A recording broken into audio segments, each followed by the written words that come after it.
Episode 1 में हमने देखा कि जस्टिशिया के एक गलती के वजह से उसे पृथ्वी पर आकर 10 गुनहगार जो कि सजा से बच गए हैं उन्हें नरक भेजना है। अब हम एपिसोड 2 स्टार्ट करते हैं।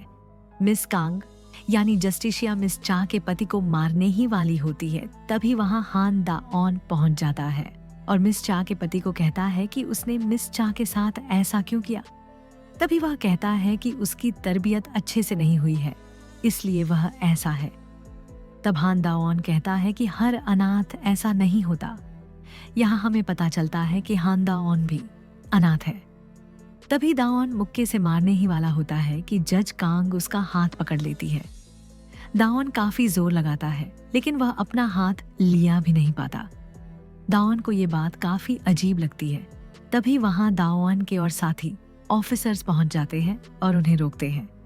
अब मिस चा का पति पुलिस स्टेशन आने के लिए मना करता है और वहां से चला जाता है। अब जज कांग दा ऑन के साथ चली जाती है। दा ऑन के वैन में क्रॉस के वजह से जज कांग की आंखें चौंधिया जाती हैं। दा ऑन उसे पूछता है कि वह मिस चा के पति के साथ क्यों थी। तब वह बताती है कि वह उसका पीछा कर रही थी। अब वह दोनों मिस चा के घर में आते हैं। जज कांग को तो पता होता है कि यहाँ क्या हुआ है। तभी दा ऑन कहता है कि क्या अब वह अपने फैसले पर रिग्रेट करती है। जज कांग कहती है कि उसे कोई पछतावा नहीं है, क्योंकि अगर वह उसे 1 साल की जेल की सजा देती फिर भी 1 साल बाद यह दिन आना ही था। दा ऑन कहता है कि अब वह वापस से मिस चा के पति पर केस करेगा और उसे जेल भिजवाएगा। जज कांग परेशान हो जाती है, क्योंकि अगर उसे सजा हो गई तो वह उसे नर्क नहीं भेज पाएगी। अब दा ऑन मिस चा के पति को इंटेरोगेट करते हुए उसे बताता है कि जब वह वहां से चला गया तब मिस चा ने अपने आप को फांसी के फंदे से लटका लिया था। अब मिस चा का पति घबरा जाता है और पूछता है कि मिस चा को क्या हुआ। दा ऑन बताता है कि मिस चा जिंदा है। अब हमें पहले का सीन बताया जाता है। दा ऑन के वजह से मिस चा मरने से बच जाती है। मिस चा के पेरेंट्स काफी रो रहे होते हैं और उसे अपने साथ रहने को कहते हैं। अब हान दा ऑन मिस चा के पति को घर छोड़ने आता है और उसे कहता है कि अब वह उस पर नजर रखेगा। अब सीन चेंज होता है। हान दा ऑन मिस चा के पेरेंट्स के दरवाजे पर पीपर होल को सेट करवाता है और मिस चा के फादर से कहता है कि बिना जाने कि बाहर कौन है वह दरवाजा ना खोले। इतना समझाने के बाद हान दा ऑन वहां से निकल जाता है। ये सारी बातें मिस चा के पति ने सुन ली होती हैं। वह अब पीपर होल पर लोशन लगा देता है ताकि अंदर से बाहर कुछ भी दिख न सके, और हाथ में हथौड़ी लेकर बेल बजाने ही वाला होता है। तभी उसके फोन पर किसी का मैसेज आता है और वह चला जाता है। यहाँ मिस चा और उसके पेरेंट्स काफी उदास बैठे होते हैं।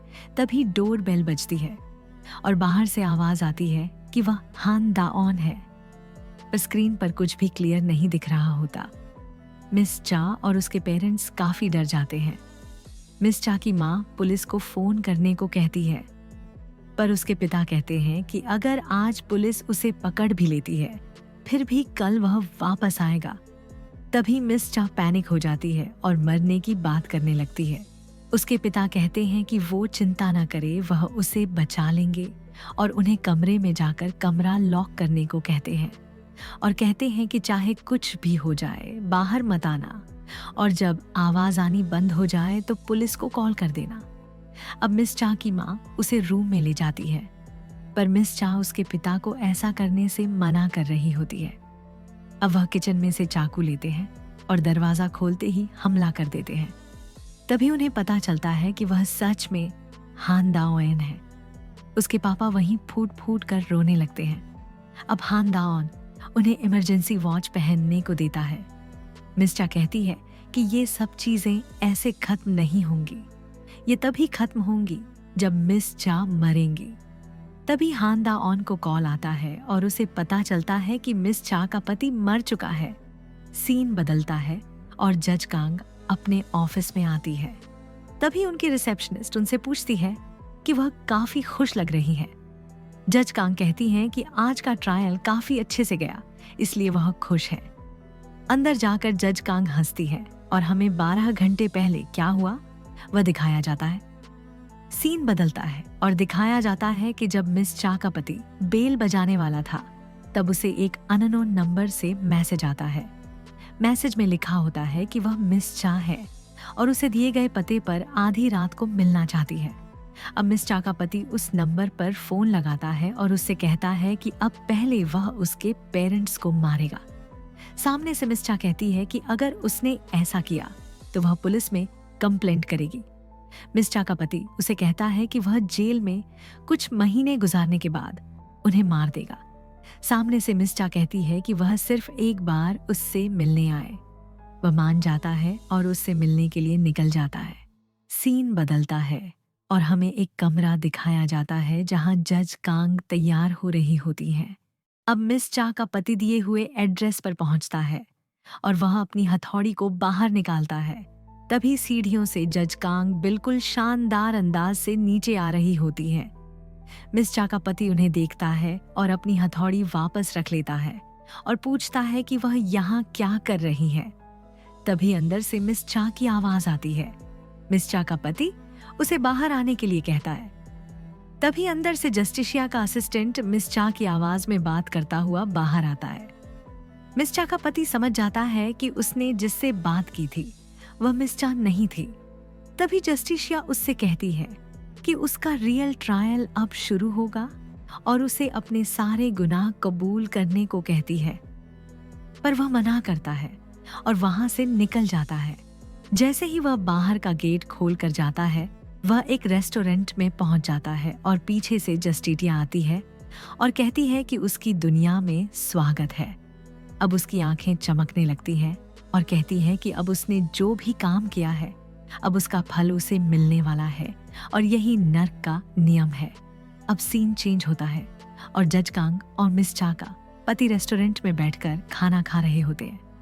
तभी मिस चा का पति कहता है कि अब उसका पेट भर गया है, पर कांग उसे और खाने को कहती है।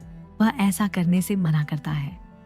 तभी कांग खड़ी होती है और अपने हाथ में सलाद लेकर मिस चा के पति के मुंह में ठूंस देती है और उसे एक जोर का थप्पड़ मारती है।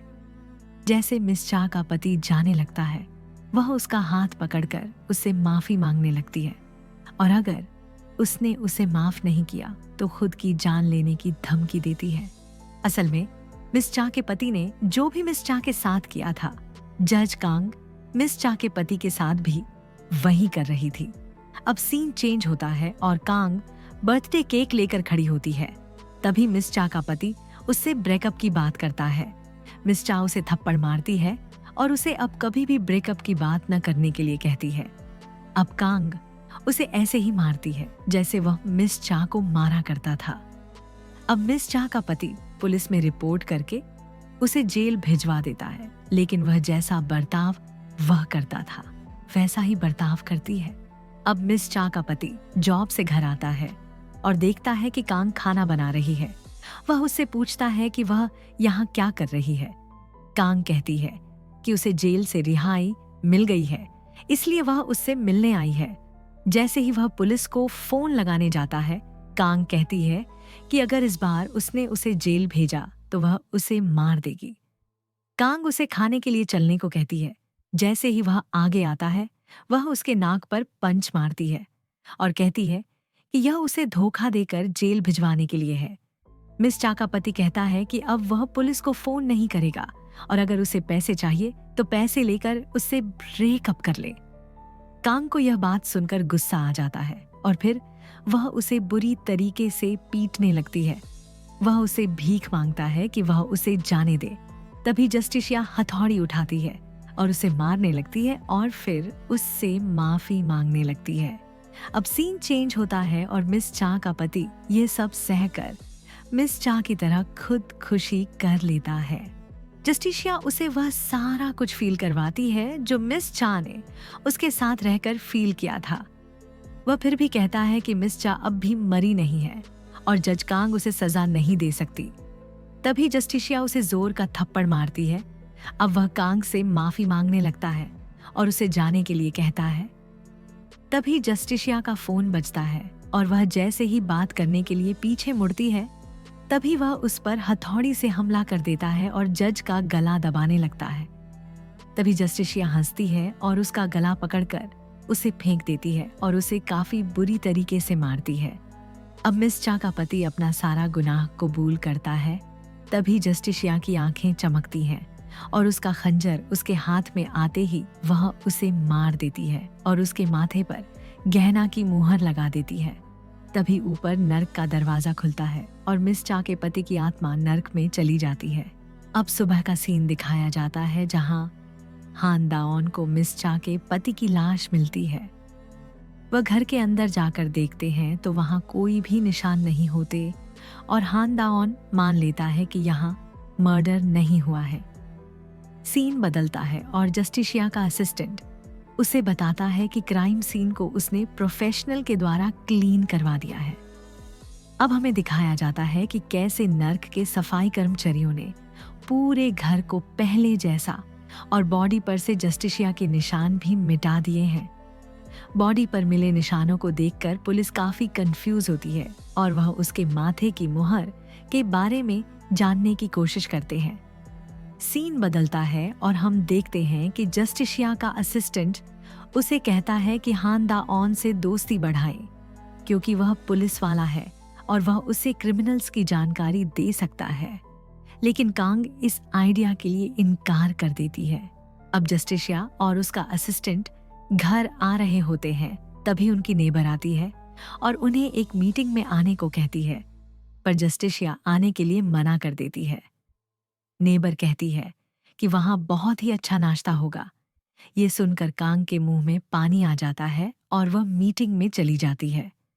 दूसरे दिन मिस चा हान दाओन से मिलने आती है और उसे बताती है कि जज कांग कुछ दिन पहले उससे मिलने आई थी और उसकी बातें सुनने के बाद मिस चा ने ऊपर वाले से अपने पति की मौत मांगी। ये सारी बातें हान दाओन को अजीब लग रही होती है। रात में वह अपने घर आ रहा होता है। तभी मिस कांग अचानक उसकी गाड़ी के सामने आ जाती है और उसे जबरदस्ती साथ खाने के लिए कहती है। वह बातों बातों में उन क्रिमिनल्स के बारे में पूछती है जो अपनी सजा से बच चुके हैं, लेकिन हान दाओन कहता है कि ये सारी बातें कॉन्फिडेंशियल होती हैं और वह उसे नहीं बता सकता। कांग उससे बातें उगलवाने के लिए उसे ड्रिंक ऑफर करती है। कुछ ड्रिंक के बाद कांग वापस से क्रिमिनल्स के बारे में पूछती है। तब हान दाओन उसे कहता है कि वह उससे वादा करे कि किसी को नहीं बताएगी। कांग खुश हो जाती है और उसे क्रिमिनल्स के नाम पूछती है। हान दाओन अपना नाम लेता है और कहता है कि उसने 3 लोगों को मारा है। कांग मानने से इनकार करती है, लेकिन वह कहता है कि वह तब छोटा था जब उसने 3 लोगों को मारा। कांग खुश हो जाती है और कहती है कि क्या मरे हुए लोगों की फैमिलीज ने उसे माफ किया है। तब दाओन कहता है कि उन्होंने उसे माफ नहीं किया और उसे नर्क में जाने का श्राप दिया। कांग कहती है कि क्या वह उनकी फैमिली से मिल सकती है। तब दाओन कहता है कि एक फैमिली मेंबर तुम्हारे पास ही बैठा है। यह कहकर दाओन सो जाता है। अब दाओन की आंखें खुलती हैं। वह बाहर आता है। उसे कांग सामने मिलती है। वह कांग से कहता है कि उसने रात को जो भी बताया वह किसी और को ना बताए। तब कांग कहती है वह किसी को नहीं बताएगी और उसको अपनी तरफ खींचती है और उसके हाथ में खंजर आते ही वह दाओन को मार देती है। दाओन खून की उल्टी करते हुए तड़प तड़प कर मर जाता है। जस्टिशिया अपना दूसरा टारगेट पूरा करके काफी खुश होती है और यहाँ हमारा एपिसोड 2 खत्म होता है। अगर आपको एपिसोड 3 चाहिए तो वीडियो लाइक करें और कमेंट में एपिसोड 3 लिखें और हमारे चैनल को सब्सक्राइब करना न भूलें।